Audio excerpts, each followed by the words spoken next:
ಬಸವ ಕಲ್ಯಾಣಿನ ತಿಪ್ರಾತಿನ ಮಠಾಧೀಶರು ಅವ್ರನ್ನೂ ಕೂಡ ಬರ್ತಿದ್ದಾರೆ. ಹರ್ಕೂಡಿನ ಸ್ವಾಮೀಜಿ ಅವರು ಕೂಡ ಬರ್ತಿದ್ದಾರೆ. ಭಾಲ್ಕಿ ಅಪ್ಪಾಜಿ ಅವರು ಕೂಡ ಬರ್ತಿದ್ದಾರೆ. ಹಾಗೆ ಹವಾ ಮಲ್ಲಿನಾಥ್ ಮಹಾರಾಜ್ ಅವರು ಕೂಡ ಬರ್ತಿದ್ದಾರೆ.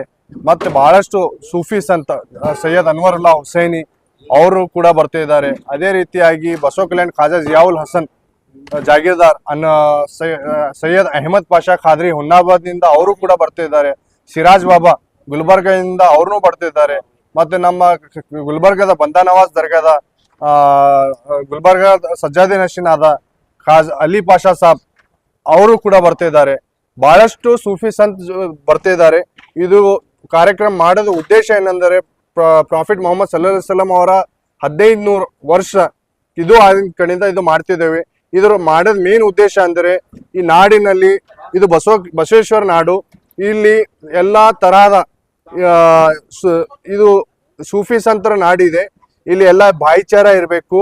ಅದೇ ನಮ್ಮ ದೇಶದಲ್ಲಿ ಏನ್ ಮೆಸೇಜ್ ಇಂತ ನಡೀತಿದೆ ಅದರ ವಿರುದ್ಧ ಆಗಿ ಇದು ದೇಶದಲ್ಲಿ ಎಲ್ಲ ಸೂಫಿ ಎಲ್ಲರೂ ಹಿಂದೂ ಮುಸ್ಲಿಂ ಎಲ್ಲರೂ ಕ್ರಿಶ್ಚಿಯನ್ನು ಎಲ್ಲ ಮಾನವತಾ ಸೇವಾ ಮಾಡ್ಬೇಕಂತ ಉದ್ದೇಶದಿಂದ ಈ ಕಾರ್ಯಕ್ರಮ ಮಾಡ್ತಿದ್ದೇವೆ. ಮತ್ತ ಬಸವ ಕಲ್ಯಾಣದಲ್ಲಿ ಮತ್ತು ನಮ್ಮ ಬೀದರ್ ಜಿಲ್ಲೆ ಗುಲ್ಬರ್ಗ ಜಿಲ್ಲೆ ನಿಮ್ಮ ಎಲ್ಲ ವೀಕ್ಷರಿಗೆ ನಾನು ಹೇಳಿಕ್ JK ಕನ್ನಡ ನ್ಯೂಸ್ ಯಾರ್ಯಾರು ನೋಡ್ತಿದಾರೆ ಅವ್ರಿಗೆ ಎಲ್ಲರಿಗೆ ಹೇಳಿಕ್ ಬಯಸ್ತೀನಿ, ಬಸವ ಕಲ್ಯಾಣಿ ಕಾರ್ಯಕ್ರಮ ಬನ್ನಿ. ಇದು ಬಹಳ ದೊಡ್ಡ ಸಮಾವೇಶ ಆಗ್ತಾ ಇದೆ. ಇಲ್ಲಿಂದ ಬಂದು ಇದು ಏನ್ ಇಲ್ಲಿ ಮೆಸೇಜ್ ಕೊಡ್ತಾ ಇದ್ದೇವೆ ಆ ಮೆಸೇಜ್ ಒಯ್ದಿ ನೀವು ನಿಮ್ಮ ಸಮಾಜದಲ್ಲಿ ಕೊಡಿ ಅಂತ ನಾನು ಹೇಳಿಕ್ ಬಯಸ್ತೇನೆ. ಇಲ್ಲಿ ಬಸವ ಕಲ್ಯಾಣ್ ಲೋಕಲ್ ಜನ ಬರ್ತಿದ್ದಾರೆ. ಅದೇ ರೀತಿಯಾಗಿ ಹುಲ್ಸೂರು, ಮಂಠಾಳ, ಕೊಯ್ನೂರು, ನಾರಾಯಣಪುರ, ಪ್ರತಾಪುರ್ ಪ್ರತಿಯೊಂದು ಸರ್ಕಲ್ ಬಸವ ಕಲ್ಯಾಣ್ ಪ್ರತಿಯೊಂದು ಹಳ್ಳಿಯಿಂದ ಬರ್ತಿದ್ದಾರೆ. ಅದೇ ರೀತಿಯಾಗಿ ಹುನ್ನಾಬಾದ್ನಿಂದ ಬರ್ತಿದ್ದಾರೆ, ಹುಡುಗಿ. ಅದೇ ರೀತಿ ಪ್ರತಿ ಬೀದರ್ ಜಿಲ್ಲೆ ಪ್ರತಿಯೊಂದಲ್ಲಿ ನಾವು ಹೋಗಿದ್ದೀವಿ. ನಂದಗಾಂವ್, ಹಲಿಕೇಡ್, ನಾಯಕರ ಯಾವ ರೀತಿಯಾಗಿ ಸಹಕಾರ ಎಲ್ಲಾ ಬಸವ ಕಲ್ಯಾಣದ ಎಲ್ಲಾ ಪಕ್ಷದ ನಾಯಕರು, ಎಲ್ಲಾ ಬಸವ ಕಲ್ಯಾಣದ ಎಲ್ಲಾ ಸಮಾಜ ಸೇವಕರು ಅವರು ಕೂಡ ಈ ಕಾರ್ಯಕ್ರಮದಲ್ಲಿ ಬಹಳಷ್ಟು ಮುಂದ್ ಬಂದು ಕೆಲಸ ಮಾಡ್ತಿದ್ದಾರೆ. ಇದು ಬಸವ ಕಲ್ಯಾಣ ಜನರ ಕಾರ್ಯಕ್ರಮ ಇದೆ. ಇದು ಯಾರು ಪೀಪಲ್ ಆಫ್ ಬಸವ ಕಲ್ಯಾಣ್, ಇದು ಬಸವ ಕಲ್ಯಾಣದ ಪ್ರತಿಯೊಬ್ಬರ ಕಾರ್ಯಕ್ರಮ ಇದೆ. ಆದ ಕಾರಣ ಬಸವ ಕಲ್ಯಾಣದ ಅದೇ ರೀತಿ ಎಲ್ಲಾ ಸಮಾಜದ ಸ್ಪೆಷಲ್ ಆಗಿ ನಾವು ಇಲ್ಲಿ ಲಿಂಗಾಯತ್ ಸಮಾಜ ಆಗಿರಲಿ, ಮರಾಠ ಆಗಿರಲಿ, ಪ್ರತಿಯೊಂದು ಸಮಾಜದವರಿಗೆ ನಾವು ಬಯಸ್ತೇವೆ.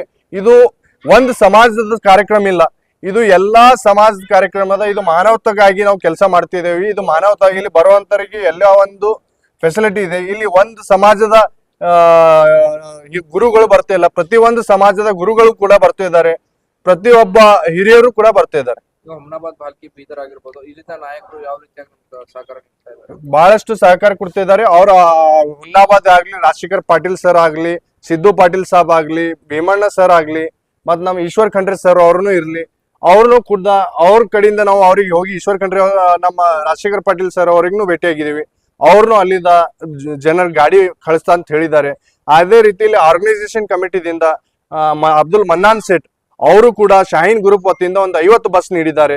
50 ನಮ್ಮ ಬೀದರ್ ಜಿಲ್ಲೆದಿಂದ ಪ್ರತಿಯೊಂದು ಕಡೆಯಿಂದ ಮನ್ಯಾಕ್ ಹೇಳಿ ಅಲ್ಲಿ ಎಲ್ಲಾ ಕಡೆ ಕಮಠಾನ ಪ್ರತಿಯೊಂದು ಕಡೆಯಿಂದ ಬಹಳಷ್ಟು ಜನ ಒಂದು 50 ಬಸ್ ಬರ್ತಿದೆ. ಅದೇ ರೀತಿ ಬಸವ ಕಲ್ಯಾಣ ನಗರದಲ್ಲಿ 150 ಆಟೋ ಮಾಡಿದ್ದೇವೆ. ಅದರಲ್ಲಿ ನೋ ಕಾಸ್ಟ್ ಎಲ್ಲ ಸರ್ವಧರ್ಮದವರಿಗೆ ಯಾರನ್ನು ಆ ಆಟೋದಲ್ಲಿ ಬಂದು ಅದು ಪೋಸ್ಟರ್ ಹಚ್ಚಿದ್ದೇವೆ. 150 ಆಟೋಗಳು ಏನಿವೆ ಅದರಲ್ಲಿ ಕುಂತ ಫ್ರೀ ಆಫ್ ಕಾಸ್ಟ್ ಬರಬಹುದು. ಅದೇ ರೀತಿಯಲ್ಲಿ 6 ಗಂಟೆಗೆ ಸಮಯಕ್ಕೆ ಈ ಪ್ರೋಗ್ರಾಮ್ ಸ್ಟಾರ್ಟ್ ಆಗ್ತದೆ. 6 ಗಂಟೆಯಿಂದ 10 ಗಂಟೆವರೆಗೆ ಈ ಕಾರ್ಯಕ್ರಮ ನಡೀತದೆ. ಸೂಫಿ ಸಂತ್ ಏನು ಸಮಾವೇಶ ನಾಳೆ ನಡೀತಾ ಇದೆ. ಇದು ರಾಜ್ಯದಲ್ಲಿ 2ನೇ ಬಾರಿ ಇಲ್ಲಿ ಆಯೋಜನೆ ಆಗಿದೆ. ಹುಬ್ಬಳ್ಳಿಯಲ್ಲಿ ಮೊದಲನೇ ಬಾರಿಗೆ ಸೂಫಿ ಸಂತ ಸಮ್ಮೇಳನ ಸನ್ಮಾನ್ಯ ಸಲೀಂ ಅಹಮದ್ ಅವರು ಸರ್ಕಾರದ ವಿಧಾನ ಪರಿಷತ್ತಿನ ಮುಖ್ಯ ಸಚೇತಕರು ಅವರ ಒಂದು ವಿಚಾರದಿಂದ, ಅವರ ಆಲೋಚನಾ ಲಹರಿಯಿಂದ ಆರಂಭವಾಯಿತು. ಆ ಒಂದು ಯಾತ್ರೆ ಮುಂದೆ ಕೊಪ್ಪಳದಲ್ಲೇ ನಡೀತು. ಕೊಪ್ಪಳದಲ್ಲಿ ಅನೇಕ ಸೂಫಿಗಳು, ಸಂತರು, ಮಠಾಧೀಶರು ಅಲ್ಲಿ ಭಾಗವಹಿಸಿ ಸಾಮರಸ್ಯದ ಸಂದೇಶವನ್ನು ರವಾನೆ ಮಾಡಿದರು. ಈಗ ಪ್ರವಾದಿ ಮೊಹಮ್ಮದ್ ಸಲ್ಲಲ್ಲಾಹು ಅಲೈಹಿ ವಸಲ್ಲಂ ರವರ 1500ನೇ ಜನ್ಮದಿನೋತ್ಸವ ವಾರ್ಷಿಕ ಆಚರಣೆಯನ್ನು ನಾವು ಮಾಡ್ತಾ ಇದ್ದೇವೆ. ಇಂಥ ಒಂದು ವಿಶೇಷ ಸಂದರ್ಭ ಇವತ್ತು ಒದಗಿ ಬಂದಿದೆ ನಮಗೆ. ಈ ಒಂದು ಸನ್ನಿವೇಶದಲ್ಲಿ ನಾಡಿನ ಜನರಿಗೆ, ದೇಶದ ಜನರಿಗೆ ಒಂದು ಸಾಮರಸ್ಯದ, ಶಾಂತಿಯ ಸಂದೇಶ, ಭಾವೈಕ್ಯತೆಯ ಸಂದೇಶ ರವಾನಿಸಬೇಕು ಅನ್ನುವ ನಿಟ್ಟಿನಲ್ಲಿ ಈ ಕಾರ್ಯಕ್ರಮಗಳು ಆಯೋಜನೆ ಆಗ್ತಾ ಇದ್ದಾವೆ. ಈ ಕಾರ್ಯಕ್ರಮಗಳ ಮೂಲಕ ನಾವು ನಾಡಿನ ಜನತೆಗೆ ಸಾಮರಸ್ಯ, ಶಾಂತಿ ಮತ್ತು ಸಹಬಾಳ್ವೆಯ ಸಂದೇಶ ಇಲ್ಲಿ ರವಾನೆ ಆಗುತ್ತೆ. ಸೂಫಿ ಸಂತ್ ಏನು ಕಾನ್ಫರೆನ್ಸ್ ಇದೆಯಲ್ಲ, ಅದರ ಪೀಠಿಕೆಯಲ್ಲೇ ನಿಮಗೆ ಕಾಣುತ್ತೆ ಸೂಫಿಗಳು ಮತ್ತು ಸಂತರು. ಸೂಫಿಗಳು ಇಸ್ಲಾಂ ಧರ್ಮದ ಅನುಯಾಯಿಗಳು. ಅವರು ಮತೀಯ ಸಾಮರಸ್ಯ, ಸದ್ಭಾವನೆಗಾಗಿ ಅವರು ಈ ರಾಷ್ಟ್ರದಲ್ಲಿ ಪ್ರಯತ್ನ ಮಾಡಿದವರು. ಅದರ ಜೊತೆಗೆ ಮಠಾಧೀಶರು ಬರ್ತಾರೆ, ಸಂತರು, ಅದು ಹಿಂದೂ ಧರ್ಮೀಯರಾಗಿರ್ತಾರೆ. ಅದರ ಜೊತೆಗೆ ಬೇರೆ ಬೇರೆ ಧರ್ಮಗುರುಗಳು ಸಹಿತ ಈ ವೇದಿಕೆಯನ್ನು ಅಲಂಕರಿಸಲಿದ್ದಾರೆ. ಅದರ ಜೊತೆಗೆ ನಾಡಿನ ಸಾಮರಸ್ಯ ಪರಂಪರೆಯನ್ನು, ಮತೀಯ ಸಾಮರಸ್ಯದ ಪರಂಪರೆಯನ್ನು, ರಾಷ್ಟ್ರೀಯತೆಯನ್ನು ಒಪ್ಪುವಂತಹ ಏನು ಮನಸ್ಸುಗಳಿದ್ದಾವೆ ರಾಜಕೀಯ ಮುಖಂಡರುಗಳು, ಅವರು ಸಹಿತ ಈ ವೇದಿಕೆಯನ್ನು ಅಲಂಕರಿಸಿ ಈ ವೇದಿಕೆಯ ಮೂಲಕ ಒಂದು ಸಂದೇಶ ಕೊಡಲಿದ್ದಾರೆ. ಕರ್ನಾಟಕ ವಿಧಾನ ಪರಿಷತ್ತಿನ ಸರ್ಕಾರದ ಮುಖ್ಯ ಸಚೇತಕರಾದ ಸನ್ಮಾನ್ಯ ಸಲೀಂ ಅಹ್ಮದ್ ಅವರು, ಈ ಜಿಲ್ಲೆಯ ಹಿರಿಯ ರಾಜಕಾರಣಿಗಳು, ಜಿಲ್ಲಾ ಉಸ್ತುವಾರಿ ಸಚಿವರು, ಜಿಲ್ಲೆಯ ಬೇರೆ ಬೇರೆ ಮಂತ್ರಿಗಳು, ಈ ಜಿಲ್ಲೆಗೆ ಸಂಬಂಧಿಸಿದ ಶಾಸಕರುಗಳು, ಜನಪ್ರತಿನಿಧಿಗಳು ಇಲ್ಲಿ ಭಾಗವಹಿಸ್ತಾರೆ.